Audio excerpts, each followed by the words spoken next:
ಎಲ್ಲರಿಗೂ ನಮಸ್ಕಾರ. ನಿಮ್ಮೆಲ್ಲರಿಗೂ ನಮ್ಮ ಚಾನಲ್ಗೆ ಆತ್ಮೀಯ ಸ್ವಾಗತ. ನೀವು ಇದೇ ಮೊದಲು ನಮ್ಮ ವಿಡಿಯೋ ನೋಡ್ತಾ ಇದ್ರೆ ಸಬ್ಸ್ಕ್ರೈಬ್ ಮಾಡ್ಕೊಳ್ಳಿ ಹಾಗೂ ವಿಡಿಯೋ ಇಷ್ಟ ಆದ್ರೆ ಲೈಕ್ ಮತ್ತು ಶೇರ್ ಮಾಡೋದನ್ನ ಮರಿಬೇಡಿ. ಇಷ್ಟ ಆದಲ್ಲಿ ಒಂದು ಲೈಕ್ ಮಾಡೋದನ್ನ ಮರಿಬೇಡಿ.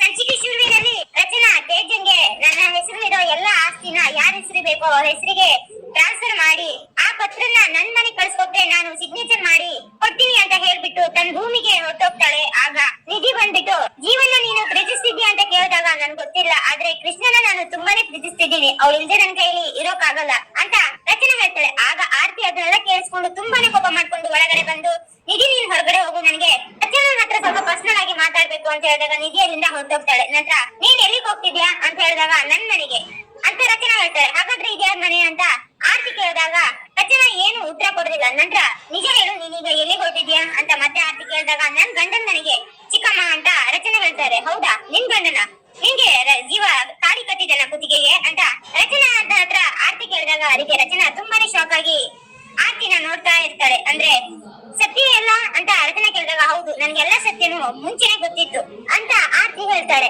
ಇನ್ನೊಂದ್ ಕಡೆ ಕೃಷ್ಣ ಗಣೇಶ ಮೂರ್ತಿ ಹತ್ರ ಬಂದ್ಕೊಂಡು, ಗಣಪ ಪ್ಲೀಸ್ ನಂಗೆ ಅಮ್ಮ ಬೇಕು, ಅಮ್ಮನ್ ಬಿಟ್ಟಿರೋಕೆ ನನ್ ಕೈಯಲ್ಲಿ ಆಗ್ತಾ ಇಲ್ಲ, ಅಮ್ಮ ಈ ಮನೆ ಬರೋ ಹಾಗೆ ಮಾಡಪ್ಪ ಗಣೇಶ ಅಂತ ಗಣೇಶನ್ ಮುಂದೆ ಬೇಡ್ಕೊಂತಿರೋದ್ನ ಜೀವ ನೋಡ್ಕೊಂಡು ಬಾಲನ ಹತ್ರ ಕನ್ಸನ್ನೆ ಮಾಡಿ ಅಂತ ಕೇಳ್ತಾರೆ. ಆಗ ಮಗು ಅಲ್ವೇನೋ, ಇಷ್ಟು ದಿನ ರಚನನ್ನ ತನ್ನ ತಾಯಿ ಅನ್ಕೊಂಡು ಜೊತೆಗೆ ತುಂಬಾ ಖುಷಿಯಾಗಿದ್ರು, ಈಗ ಏಕಾಏಕಿ ಬಿಟ್ಟು ಬಂದಿದ್ದಕ್ಕೆ ತುಂಬಾನೇ ದುಃಖ ಆಗ್ತಿದೆ, ಅಮ್ಮ ಬೇಕು ಅಂತ ಅಳ್ತಾ ಇದ್ದಾರೆ, ಅದಕ್ಕೆ ದೇವ್ರ ಹತ್ರ ಕೇಳ್ಕೊ ಅಮ್ಮ ಬಂದು ಬರ್ಬೋದು ಅಂತ ಹೇಳ್ದೆ ಅಂತ ಬಾಲ ಹೇಳಿದಾಗ ಈ ಕಡೆ ಅದನ್ನ ಕೇಳಿಸ್ಕೊಂಡು ಜೀವ ಕೃಷ್ಣನ್ ನೋಡ್ತಾ ತುಂಬಾನೇ ಬೇಜಾರ್ ಮಾಡ್ಕೊಂತಾ ಇರ್ತಾನೆ.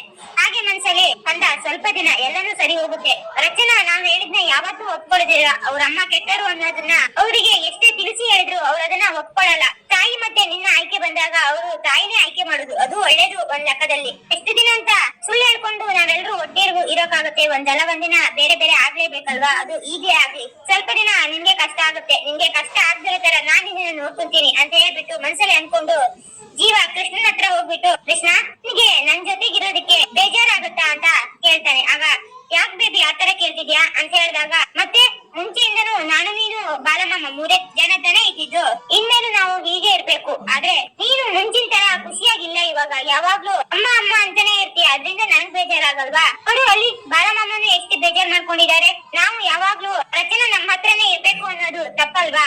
ಇವಾಗ ನನ್ಗೂ ನೋಡು, ಈಗ ಫುಡ್ ಬ್ರೇಕ್ ಇದೆ, ನಾನ್ ಕೆಲಸ ಮಾಡ್ತೀನಿ, ಹಾಗೆ ರಚನಂಗೂ ಅವಳದ್ದು ಕೆಲಸ ಅಂತ ಇರುತ್ತಲ್ಲ ಅಪ್ಪಿ, ಹಾಗಾಗಿ ಸ್ವಲ್ಪ ದಿನ ಅವ್ರ ಕೆಲಸ ನೋಡ್ಕೊಂಡು ಅವ್ರ ಮನೇಲಿ ಇರ್ತಾರೆ, ನೀನು ನಮ್ ಜೊತೆಗೆ ಖುಷಿಯಾಗಿರ್ಬೇಕು, ಹಾಗಂತ ನಾನು ಪ್ರಾಮಿಸ್ ಮಾಡು ಅಂತ ಜೀವ ಕೇಳಿದಾಗ ಕೃಷ್ಣ ಹತ್ತು ಬಿಟ್ಟು, ಆದ್ರೆ ನಂಗೆ ಅಮ್ಮನ್ನ ಬಿಟ್ಟಿರೋಕೆ ಆಗ್ತಾ ಇಲ್ಲ ಬೇಬಿ ಅಂತ ಜೋರಾಗಿ ಅಳ್ತಾಳೆ. ಆಗ ಅದೇ ನೋಡು ನಾನ್ ಹೇಳಿದ್ದು, ನಾನ್ ಇಷ್ಟ ಹತ್ರ ಇದ್ದು ನಿನ್ಗೆ ಅಮ್ಮ ಬೇಕಂತ ಅನಿಸ್ತಿದೆ ಅಂದ್ರೆ ನಾನ್ ನಿನ್ಗೆ ಪ್ರೀತಿ ತೋರಿಸ್ತಿಲ್ಲ ಅಂತ ಅರ್ಥ. ಸರಿ ಆಯ್ತು, ನಾನ್ ನಿನ್ ಜೊತೆ ಮಾತಾಡಲ್ಲ ಅಂತ ಹೇಳ್ಬಿಟ್ಟು ಜೀವ ರೂಮಿಗೆ ಹೋಗ್ತಾನೆ. ಈ ಕಡೆ ಅದನ್ನ ಕೇಳಿಸ್ಕೊಂಡು ಕೃಷ್ಣನ್ಗೆ ತುಂಬಾ ಬೇಜಾರಾಗಿ ಬೇಬಿ ಅಂತ ಓಡೋಗಿ ಜೀವನ ತಪ್ಕೊಂಡು, ಸರಿ ಆಯ್ತು ಇನ್ಮೇಲೆ ನಾನು ನೀನ್ ಹೇಳ್ದಂಗೆ ಕೇಳ್ತೀನಿ ಅಂತ ಕೃಷ್ಣನ್ಗೆ ಜೀವನ್ಗೆ ಪ್ರಾಮಿಸ್ ಮಾಡ್ತಾಳೆ ಕೃಷ್ಣ. ಈ ಕಡೆ ಆರ್ತಿ ಹೇಳು ರಚನಾ, ಆ ಮನೆಗೆ ಹೋಗ್ತೀನಿ ಅಂತ ಹೇಳ್ತಾ ಇದೆಯಲ್ಲ, ಆ ಮನೆಗೂ ನಿನ್ಗೂ ಏನಾದ್ರೂ ಸಂಬಂಧ ಇದೆಯಾ? ಬಾಯಿ ಮಾತಿಗೆ ಮದುವೆ ಆಗಿದೆ ಅಂದ ತಕ್ಷಣ ನೀವಿಬ್ರು ಗಂಡ ಹೆಂಡತಿ ಆಗ್ಬಿಡಲ್ಲ, ಅದಕ್ಕೆ ಒಂದು ಪವಿತ್ರವಾದ ತಾಳಿ ಸಂಬಂಧ ಅನ್ನೋದಿದೆ, ಅದು ನಿಮ್ಮಿಬ್ರ ಮಧ್ಯೆ ನಡೆದಿದ್ಯಾ? ಜೀವನಿಗೆ ನಿಜವಾಗ್ಲೂ ತಾಳಿ ಕಟ್ಟಿದನ?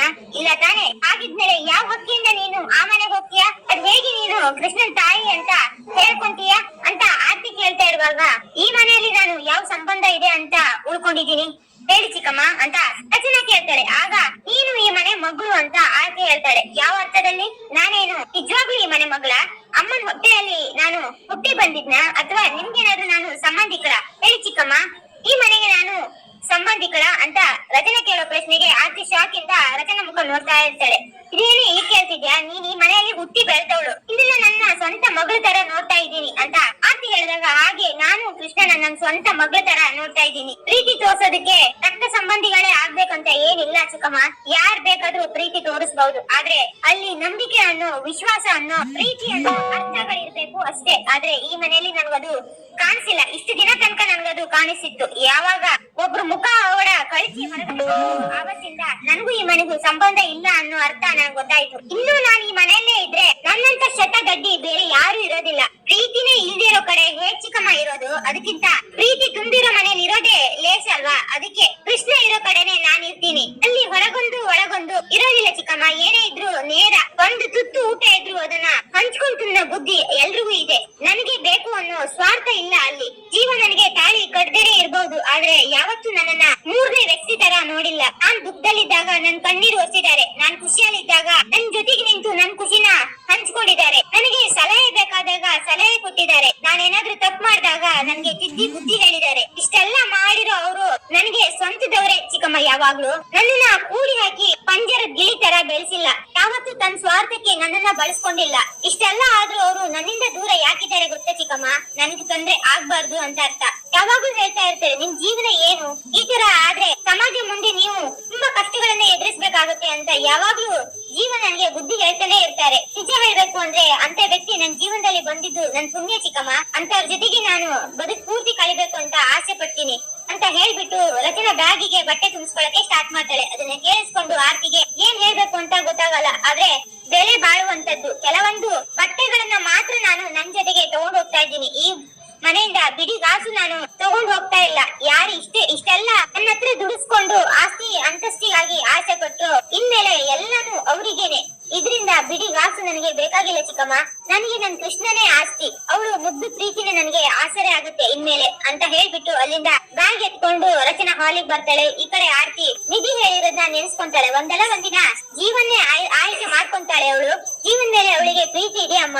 ಬೇಳೆ ಅವಳು ಜೀವನಿಗೋಸ್ಕರ ಈ ಮನೆ ಬಿಟ್ಟು ಹೋದ್ರೆ ಜೀವ ಮತ್ತೆ ರಚನಾ ಪ್ರೀತಿಸ್ತಿದ್ದಾರೆ ಅನ್ನೋದನ್ನ ನೀನು ಒಪ್ಕೋಬೇಕು ಅಂತ ನಿಧಿ ಹೇಳಿರೋ ಮಾತನ್ನ ಕೇಳಿಸ್ಕೊಂಡು, ಅಂದ್ರೆ ರಚನಾಗೆ ನಿಜವಾಗ್ಲೂ ಜೀವನ ಮೇಲೆ ಪ್ರೀತಿ ಇದೆಯಾ ಹಾಗಾದ್ರೆ? ಆದ್ರೆ ಅವನಿಗೆ ಮುಂಚೆನೆ ಮದುವೆ ಆಗಿ ಮಗು ಇದೆ, ಅವನ ಜೊತೆ ಇವಳು ಹೇಗ್ ಬಾಳ್ವೆ ಮಾಡ್ತಾಳೆ ಅಂತ ಆರ್ತಿ ತುಂಬಾನೇ ಚಿಂತೆ ಮಾಡಕ್ಕೆ ಸ್ಟಾರ್ಟ್ ಮಾಡ್ತಾಳೆ. ಈ ಕಡೆ ಬ್ಯಾಗ್ ತಗೊಂಡು ಕೆಳಗಡೆ ಬಂದಾಗ ಹೆಜ್ಜೆ ಬಂದ್ಬಿಟ್ಟು, ರಚನಾ ನೀನ್ ತಪ್ಪು ಮಾಡ್ತಿದ್ಯಾ ರಚನಾ, ಯಾರೋ ಏನೋ ಹೇಳಿದ್ರು ಅಂತ ಈ ಮನೆ ಬಿಟ್ಟು ಹೋಗೋದು ಸರಿಯಲ್ಲ. ನೀನ್ ಈ ಮನೆ ಮಗಳಮ್ಮ, ನೀನ್ ಎಲ್ಲೋ ಹೋಗಿ ಕಷ್ಟ ಪಡೋದನ್ನ ನಮ್ ಕೈಯಲ್ಲಿ ನೋಡ್ಕೊಂಡಿರೋದಕ್ಕೆ ಆಗಲ್ಲ, ನೀನ್ ಇದೇ ಮನೇಲಿ ಇರು ಅಂತ ಹೇಳಿದಾಗ ಅದನ್ನ ಕೇಳಿಸ್ಕೊಂಡು, ಯಾರು ಹೇಳಿದ, ನೀವು ನಿಮ್ ಕಣ್ಣಾರೆ ನೋಡಿದ್ಮೇಲೂ ಇನ್ನ ನೀವು ಇದನ್ನೇ ನಂಬ್ತೀರಾ ಚಿಕ್ಕಪ್ಪ? ಇನ್ನ ಎಷ್ಟು ದಿನ ಅಂತ ನೀವು ಮೋಸ ಹೋಗ್ತೀರಾ?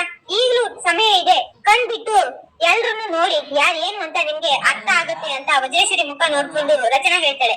ಈ ಕಡೆ ಮನೋಹರ್ ಬಂದ್ಕೊಂಡು, ರಚನಾ ನೀನ್ ಎಲ್ಲೇ ಇರು, ಹೇಗೆ ಇರು, ಆದ್ರೆ ಏನಾದ್ರೂ ನಿನಗೆ ಸಹಾಯ ಬೇಕಾದಾಗ ಈ ಚಿಕ್ಕಪ್ಪ ಇದ್ದಾನೆ ಅನ್ನೋದನ್ನ ಮಾತ್ರ ಮರಿಬೇಡ, ನಿನ್ ಜೊತೆಗೆ ನಾವ್ ಯಾವಾಗ್ಲೂ ಇರ್ತೀವಮ್ಮ ಅಂತ ಆಶೀರ್ವಾದ ಮಾಡ್ತಾರೆ. ಇದನ್ನ ಕೇಳಿಸ್ಕೊಂಡು ರಚನಾ ಅಲ್ಲಿಂದ ಮನೆಯಿಂದ ಹೊರಗಡೆ ಬರ್ಬೇಕಾದ್ರೆ ವಜ್ರೇಶ್ವರಿ ಓಡ್ ಬಂದ್ಕೊಂಡು, ರಚನಾ ಪ್ಲೀಸ್ ಕಣೆ, ನನ್ನ ಬಿಟ್ಟು ಹೋಗ್ಬೇಡ ರಚನಾ, ನಾನ್ ಇದನ್ನೆಲ್ಲ ಮಾಡಿದ್ದು ನಿಜವಾಗ್ಲೂ ನಿಮ್ ಒಳ್ಳೇದಕ್ಕೆ ಕಣೆ, ಈ ಜೀವನದಲ್ಲಿ ಚೆನ್ನಾಗಿರ್ಬೇಕು ಅಂತ ವಜ್ರೇಶ್ವರಿ ಹೇಳಕ್ ಬರುವಾಗ, ಅಮ್ಮ ಮತ್ತೆ ಅದೇ ಹಳೆ ಡೈಲಾಗ್ ನ ಹೊಡಿಬೇಡ, ನಿನ್ ಮುಖವಾಡ ಕಳ್ಸಿದ್ಯಮ್ಮ, ನೀನ್ ಏನು ಅಂತ ನನಗೆ ಚೆನ್ನಾಗಿ ಅರ್ಥ ಆಗಿದೆ. ಇವಾಗ ನಾಟಕ ಮಾಡಿ ಏನು ಪ್ರಯೋಜನ ಇಲ್ಲ, ಯಾಕಂದ್ರೆ ಆಸ್ತಿ ಹಣ ದುಡ್ಡು ಎಲ್ಲಾನು ನಿನ್ನ ಹೆಸರಿಗೆ ಬರಿತಾ ಇದ್ದೀನಿ, ನಿನ್ಗೆ ಹೇಗ್ ಬೇಕೋ ಹಾಗೆ ಐಷಾರಾಮಿ ಜೀವನನ ಬದುಕಮ್ಮ, ಈ ಮಗಳು ಇನ್ಯಾವತ್ತೂ ನಿನಗೆ ತೊಂದರೆ ಕೊಡಲ್ಲ ಅಂತ ಹೇಳ್ಬಿಟ್ಟು ಟ್ಯಾಗ್ ತಗೊಂಡು ಅಲ್ಲಿಂದ ರಚನಾ ಹೊರಟೋಗ್ತಾಳೆ. ಈ ಕಡೆ ಬಾಲ ಪಾಪ ಕೃಷ್ಣನ ನೋಡಿದ್ರೆ ತುಂಬಾನೇ ಬೇಜಾರಾಗುತ್ತೆ. ಗಣಪ ಹೇಗಾದ್ರೂ ಮಾಡಿ ಕೃಷ್ಣ ಬೇಡ್ಕೊಂಡಿರೋ ಪ್ರಾರ್ಥನೆಯನ್ನ ಈಡೇರ್ಸಪ್ಪ, ಜನಂಗೆ ಒಳ್ಳೆ ಬುದ್ಧಿ ಕೊಟ್ಟು ಈ ಮನೆ ವಾಪಸ್ ಬಂದು ಗಂಡ ಹೆಂಡತಿ ಮಕ್ಕಳು ತುಂಬಾ ಖುಷಿಯಾಗಿ ಬದುಕೋ ಹಾಗೆ ಆಶೀರ್ವಾದ ಮಾಡಪ್ಪ ಅಂತ ಹೇಳಿ ಕೈ ಮುಗಿದು ತಿರುಗುವಾಗ ಅಲ್ಲಿ ರಚನಾ ಬಂದು ನಿಂತಿರ್ತಾಳೆ. ಅದನ್ನ ನೋಡ್ಕೊಂಡು ಅಲ್ಲಂಗೆ ತುಂಬಾನೇ ಶಾಕ್ ಆಗುತ್ತೆ. ಹೊರಗೋಗ್ಬಿಟ್ಟು, ರಚನಾ ಒಳಗಡೆ ಬನ್ನಿ ಬನ್ನಿ, ಹೌದು ನಿಮ್ಗೆ ಈ ಮನೆ ಅಡ್ರೆಸ್ ಹೇಗ್ ಸಿಕ್ತು ಅಂತ ಕೇಳಿದಾಗ, ನೀವ್ ಕೇಳ್ದೇನೆ ಮನೆ ಬಿಟ್ಟು ಬಂದಾಗ ನಿಮ್ಮನ್ನ ನಾನು ಹುಡುಕಿದೀನಂತೆ, ಇನ್ನ ಈ ಮನೆ ಹುಡ್ಕೋದ್ ನನ್ ಕಷ್ಟ ಆಗುತ್ತಾ ಅಂತ ರಚನಾ ಹೇಳಿದ್ದನ್ನ ಬಾಲ ಮತ್ತೆ ಜೀವ ಕೇಳಿಸ್ಕೊಂಡು ರೂಮಿಂದ ಹೊರಗಡೆ ಬಂದು ಸಾಕಾಗಿ ಅವಳನ್ನ ನೋಡ್ತಾ ಇರ್ತಾರೆ. ಇಲ್ಲಿಗೆ ಸಂಚಿಕೆ ಮುಕ್ತಾಯವಾಗುತ್ತೆ. ಮುಂದೇನಾಗುತ್ತೆ ಅನ್ನೋದನ್ನ ಮುಂದಿನ ವಿಡಿಯೋದಲ್ಲಿ ನೋಡೋಣ. ಶುಭ ದಿನ. ಧನ್ಯವಾದಗಳು.